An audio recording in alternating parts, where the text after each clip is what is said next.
Baik, sekarang saya jawab pertanyaan. Pertanyaan yang pertama, apakah berdosa kita orang tua bila anak cucu sulit untuk disuruh sholat? Muru auladakum bisolah, suruh anakmu sembahyang wahum abna'u sab'a sinin, umur 7 tahun. Yang umur 7 tahun angkat tangan? Oh, tak ada. Umur 7 tahun suruh dia sembahyang. Kalau sholat umur 7 tahun, berarti baca surat pendeknya umur 5 tahun. Makanya ibu sambil memasak pagi, sambil memeras santan, sambil menggoreng nasi, Bismillahirrahmanirrahim, Alhamdulillahi Rabbil Alamin, Ar-Rahmanirrahim, Maliki Yaumiddin. Anak itu mendengar, hafal dia tanpa melihat Al-Quran. Dia tak bisa baca, tapi dia bisa hafal. Maka nanti umur 7 dia akan sholat. Umur 7, wadribuhum fil asrah. Umur 10 pukul dia. Tapi pukulnya tangan tak boleh terlalu tinggi, jangan sampai patah, jangan sampai maaf kena alat vital, jangan sampai lebam, jangan sampai tali telinga, lepas telinga itu sebelah. Abang, kata bininya, kemana telinga abang? Itulah ditarik omakku dulu tak sembahyang. Nah, oleh sebab itu maka ini penting. Wadribuhum fil asrah.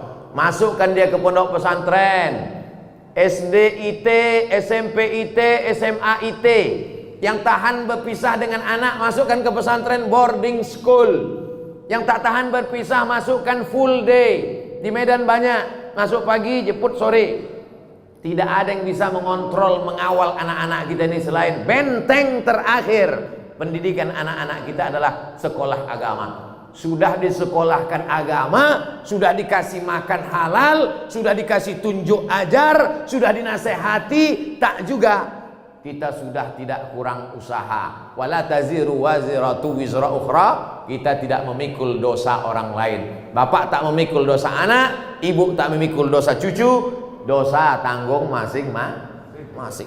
Tapi kalau tak dididik dengan baik, tak sholat mereka, tak puasa mereka, pacaran mereka, LGBT mereka, maka ibu dan bapak berdosa karena menyia-nyiakan amanah. Alhamdulillah, masjid penuh, anak-anak datang. Alhamdulillah, tuh anak-anak banyak datang. Jangan takut ibu, jangan takut berdosa karena sudah dibawa anak ini ke masjid. Mana yang lebih kita dulukan? Kewajiban kita sama Allah atau sama suami? Kasihlah contoh. Kalau pertanyaannya umum, gimana saya mau jawab? Allahu Akbar, Allahu Akbar, kata azan. Datang lakinya, kau buatkan aku dulu kopi.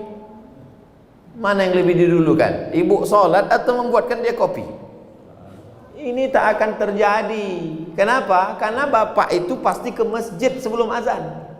Mana mungkin dia minum kopi orang azan? Tapi ibu dapat Fir'aun, inilah.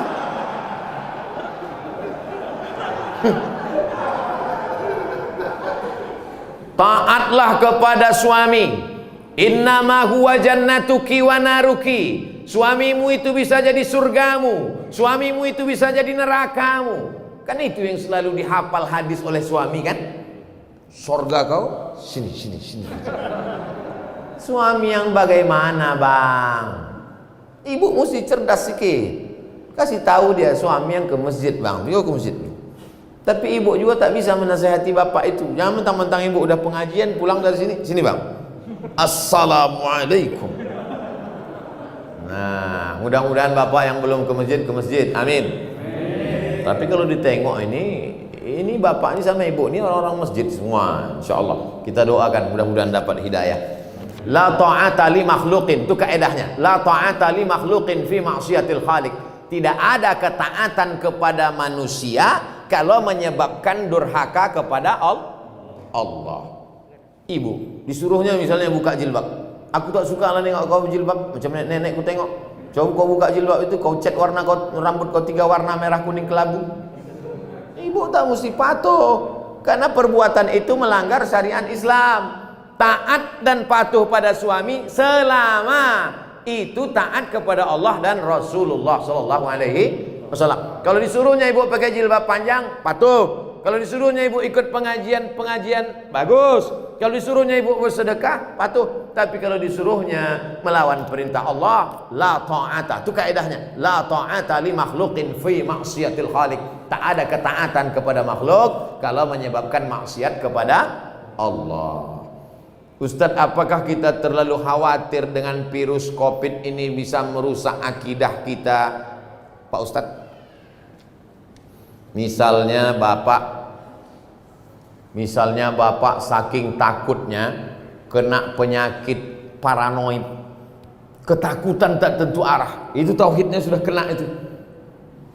Wa kadzalika ja'alnakum ummatan wasata, kami jadikan kalian umat yang pertengahan, tidak terlampau berani sampai nantang-nantang petantang petenteng, tidak pula terlampau takut, bukan ekstrim kanan, bukan ekstrim kiri, tapi pertengahan. Berserah diri kepada Allah, beribadah, ikut protokol, tetap ikuti, jangan terlalu terbawa oleh media. Yang namanya penyakit itu dari dulu sampai sekarang ada, dan tak semua orang yang kena COVID mati, dan tak semua yang mati itu kena COVID. Ada juga yang mati kena bersin. Berapa banyak orang tak sakit mati, menguap mati. Banyak orang yang tidur mati, tidur ketuk pintunya subuh tak bangun-bangun, pas dipegang udah dingin macam es batu. Oleh sebab itu berapa banyak pula yang dinyatakan positif sehat. Nah, itu jangan terlalu takut. Semua yang mati itu kata Nabi, lan tastakmil rizqaha wa ajalaha, lan tamuta nafsun, tidak akan mati orang qabla an tastakmila rizqaha wa ajalaha. Kalau sudah rezekinya penuh, kalau sudah umurnya penuh, pasti dia mati. Kenapa Abdul Somad itu tak mati-mati? Belum penuh. Mau dibunuh orang, mau diusir orang, disantet orang. Kalau memang belum penuh, tak mati. Tapi kalau sudah penuh, mati. Nah, ibu-ibu, bapak ini semua belum penuh lagi. Nanti kalau ada yang penuh, kemana si anu kemarin? Udah penuh dah. Mati lewat. Jadi jangan terlalu takut. Takut itulah yang membuat kita akhirnya imun kita jadi turun. Kalau sudah imun kita turun, maka kekebalan tubuh kita hilang, penyakit pun datang. Saya tidak tablik akbar nih dari bulan Maret, April, Mei, Juni, Juli, Agustus. Pertama kali saya keluar sejak COVID, inilah ke Medan. Tapi tetap dengan protokol kesehatan. Nah, saya bawa-bawa kan ini, biar jangan apa kali COVID itu. Insya Allah anak saya lepas pesantren akan lanjut ke Sudan. Sudan tempat saya kuliah tuh. Pertanyaan, anak saya wanita, bagaimana situasi dan kondisi Sudan saat ini? Sudan terjadi revolusi peralihan kekuasaan dari Jenderal Omar Bashir setelah 30 tahun berubah sekarang, dan terjadi kesepakatan antara tentara dan sipil. Setahun dipimpin oleh sipil, lalu kemudian oleh tentara. Terjadi pergolakan politik. Tapi bagi mahasiswa tidak terlalu berefek. Saya di sana bulan 12, 7 kali. Bulan Juli, kemudian bulan 12 saya datang lagi. Anak-anak mahasiswa beberapa dari Sumatera Utara. Saya membawakan bantuan untuk PPI, Persatuan Pelajar Indonesia yang dari Sumatera Utara. Saya bawakan bantuan. Nah, nih. Datanglah dari provinsi lain minta juga. Saya bilang ini duit orang Sumatera Utara, kalian minta lah ke kabupaten provinsi kalian masing-masing. B, butuh berapa tahun biasanya untuk selesai S1 Pak Ustaz? S1 4 tahun, S2 2 tahun, S3 2 tahun dah bisa sidang. Tapi kalau mau lengkap 3 tahun, lewat dari 3 tahun kena denda. Jadi kalau umurnya berangkat 20 tahun, 4 tahun, 24, 26, 27, 28 28 pulang dia udah doktor. Tidak macam saya, udah 43 baru doktor. Judulnya akhirnya doktor juga. Tapi jadilah daripada tidak sama sekali. Pesantren anak saya saat ini dapat program beasiswa ke Sudan. Apa saja yang harus kita persiapkan untuk menuju ke situ Pak Ustadz? Bahasa Arabnya supaya dia nanti tak berat membaca kitab. Sekarang banyak kursus-kursus bahasa Arab. Kemudian hafalan Qur'annya supaya nanti kalau ada kewajiban paling tidak 1 juz, 2 juz, 3 juz. Kalau kami di Azhar Mesir dulu 2 juz 1 tahun, 4 tahun 8 juz. Di Sudan tak ada hafalan Quran. Oleh sebab itu maka jangan terlalu takut, jangan terlalu khawatir. Banyak anak-anak Sumatera Utara di sana, mereka punya persatuan pelajar mahasiswa dari Sumatera Utara. Inilah pertanyaan saya lebih kurang. Terima kasih Pak Ustadz. Saya dulu tahun 1993 habis sholat subuh datang saya ke rumah Ustadz Syekh Jalaluddin Abdul Muthalib, Imam Masjid Raya Medan. Imam Masjid Raya Medan itu namanya Syekh Jalaluddin Abdul Muthalib, wakil rektor Universitas Al-Wasliyah. Habis subuh datang saya ke rumahnya di Simpang Limun. Assalamualaikum Ustaz. Waalaikumsalam. Aku mau sekolah ke Arab Ustaz. Waktu itu saya tak tahu Mesir, Sudan, Maroko, tak tahu. Yang tahu saya Arab aja. Aku mau ke Arab Ustaz. Senyumlah Ustaz Syekh Jalaluddin. Kau kelas berapa sekarang? Kelas 3 Ustaz. Kau selesaikan dulu aliyah baru kau kesini. Jadi yang mau berangkat itu saya. Makanya banyak kalau jamaah nanya ke saya, Ustadz bisa anak saya kuliah ke Arab? Saya tanya, yang mau nih bapak apa anaknya? Anak saya bos. Kalau saya yang mau. Orang tua saya membebaskan saya, terserah kau. Nah, tapi saya mau waktu itu. Lalu kemudian setelah taman aliyah datanglah saya. Ustadz, aku udah taman aliyah, ini ijazahnya. Kata Ustadz Jalaluddin Abdul Muthalib, kau bawa ijazah ini ke Jakarta, kau terjemahkan bahasa Arab, kau legalisir ke Departemen Agama, legalisir ke Departemen Luar Negeri, legalisir. Mendengar departemen itu pucat lah. Akhirnya takut saya, tak berani balik saya ke Riau. Kuliah saya di IAIN. Tapi Allah kasih jalan. Datang pengumuman. Waktu itu belum ada lagi www.google.com. Informasinya masih pakai pos.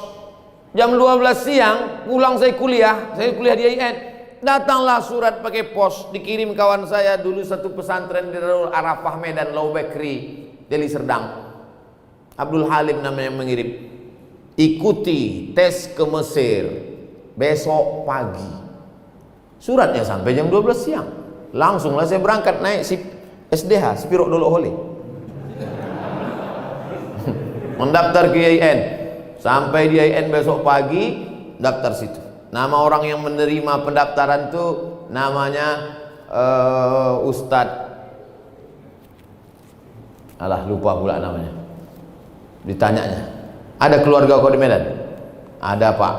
Kalau tak ada, di rumah. Karena ditengoknya dari Riau. Ikut tes saya. Yang mengetes itu orang Mesir. Besar sorban, hampir sebesar ban Vespa lagi. Mas muka, kata dia, what is your name?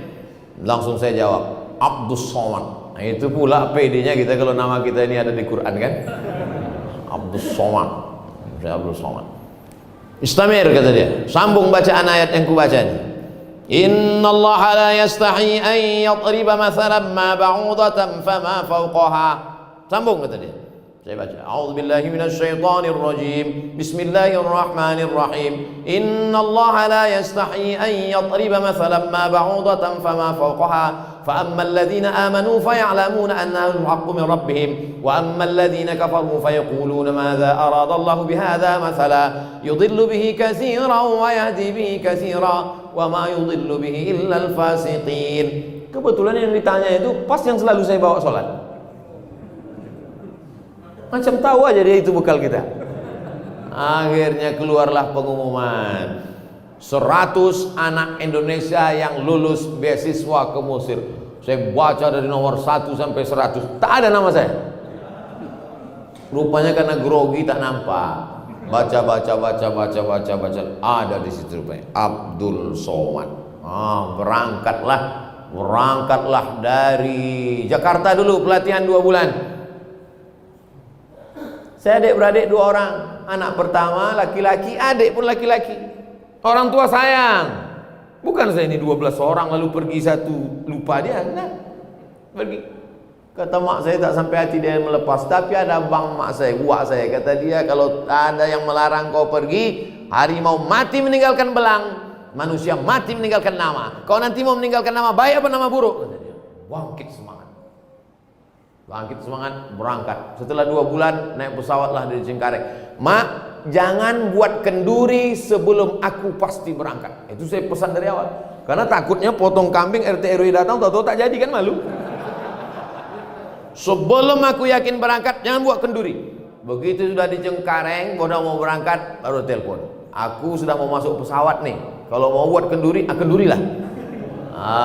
Saya dari dulu memang begitu. Takut saya berspekulasi. Lalu kemudian berangkatlah kami naik Royal Jordan Airlines. Kenapa pesawat itu Ustaz naik? Itulah tiket paling murah. 5 September 1998 sampailah saya di Kairo, Mesir.